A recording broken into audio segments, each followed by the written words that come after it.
Hello बच्चों, अगला question 16 आता है। ये बिल्कुल सेम 15 की तरह से है, तो इसे आप खुद निकालेंगे। मैं लिखते हैं डू योर सेल्फ, यानी स्वयं निकालेंगे, आपकी प्रैक्टिस होगी। जैसा 15 क्वेश्चन निकाला था बिल्कुल सेम वैसे ही क्वेश्चन है, तो ये मैं अगले इस एपिसोड में बता रही हूँ आपको। अब आता है क्वेश्चन नंबर 17 क्वेश्चन में वो कह रहा है इफ़ ए कोई मैट्रिक्स है 3x3 कोटि की, यानी इसकी जो ऑर्डर है 3x3 का है, वर्ग आव्यूह है हमारा। तो वो कह रहा है एडजॉइंट ए, सारणिक एडजॉइंट ए का मान क्या होगा, इनमें से हमें सही पता करना है क्या होगा।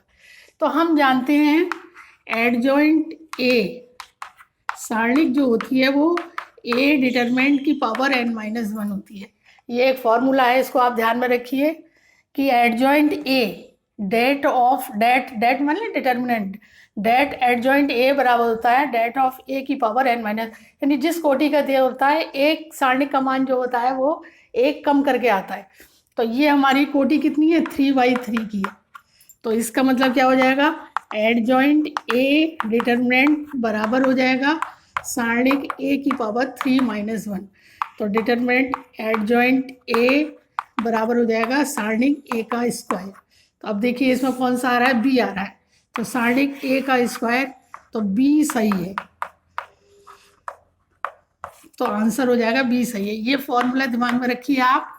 अगर मान लीजिए वो इस तरह से क्वेश्चन कहता है तो हम जानते हैं एडजॉइंट ए का डिटरमिनेंट बराबर होता है डिटरमिनेंट ए की पावर n-1। n क्या है, किस कोटि का हमें दे रखा है वो वर्ग आव्यूह, वो उसका नंबर है। n = 3 हो गया यहाँ पर, यानी n = 3 हो गया। 3x3 कोटि की कह रहा है वो, तो 3 में से 1 कम कर देंगे तो स्क्वायर, तो डिटरमिनेंट ए का स्क्वायर, तो ये हमारा बी सही है। तो आशा है बच्चों समझ में आया होगा। इस तरह से ऑप्शनल है, एक नंबर में आ सकता है, आपको इनमें से कौन सा सही है आपको हल करके निकालना होगा। अगला क्वेश्चन देखते हैं। अगला क्वेश्चन है क्वेश्चन नंबर 18। वो कह रहा है इफ ए कोटि 2 का व्युत्क्रमणीय आव्यूह है, तो वो कह रहा है डेट ए इनवर्स किसके बराबर होगा, डेट ए के होगा या 1/डेट ए के होगा या बन के, या डी डेट मतलब डिटरमिनेंट ए के होगा या डिटरमिनेंट ए के होगा या 1/डिटरमिनेंट ए के होगा या बन के या 0 के होगा।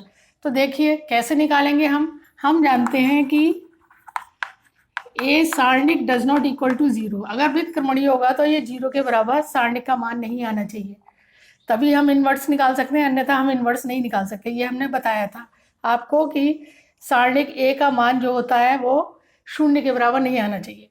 अब मैं क्या करती हूँ, ए ये हम जानते हैं ए इनवर्स बराबर आई के होता है, ये बता चुके हैं हम। अगर हम इसका डिटरमिनेंट लें, ए इनवर्स का डेट लें, तो आई का भी डेट हो जाएगा और आई का डेट 1 के बराबर होगा। इसको मैं इस तरह लिख सकती हूँ, डिटरमिनेंट ए और डिटरमिनेंट ए इनवर्स बराबर 1। यानी अगर मेरे पास 2 मैट्रिक्स हैं और इनका डिटरमिनेंट मैं अलग अलग कर सकती हूँ, ए डिटरमिनेंट बी डिटरमिनेंट, इस तरह से भी लिख सकती हूँ। तो ए डेट और ए इनवर्स डेट बराबर 1 क्या हो जाएगा, अब ए इनवर्स डेट बराबर हो जाएगा 1/ए डेट के। डेट का मतलब है डिटरमिनेंट। तो अब यहाँ पर डेट शब्द दिया है तो इसको मैं इस तरह से भी लिख सकती हूँ, डेट ए इनवर्स बराबर हो जाएगा 1/डेट ए। तो अब इसमें कौन सा सही है, ये सही है, डेट ए इनवर्स बराबर 1/डेट ए। डेट का मतलब क्या है, डिटरमिनेंट, शॉर्ट में डिटरमिनेंट को डेट लिख देते हैं। तो डेट ए इनवर्स डिटरमिनेंट लग रहा है ये मेरा, डेट ए इनवर्स बराबर होता है 1/डेट ए। तो ये बी सही है, बी ऑप्शन में बी सही है, यही आंसर हो जाएगा। तो बच्चों आया होगा समझ में, क्योंकि अगर व्युत्क्रमणीय आव्यूह है तो ए सारणिक का मान 0 के बराबर नहीं आना चाहिए, क्योंकि इनवर्स जब ही हम निकाल पाएंगे जब ये 0 के बराबर नहीं होगा। ये हम जानते हैं कि ए इनवर्स बराबर आई के होता है। अगर इनका डेट लेना चाहूँ, डिटरमिनेंट लेना चाहूँ, तो आई का भी डिटरमिनेंट लूँगी, आई की वैल्यू 1 होती है, तो ये 1 आ जाएगा। इनको मैं अलग अलग कर सकती हूँ बराबर 1।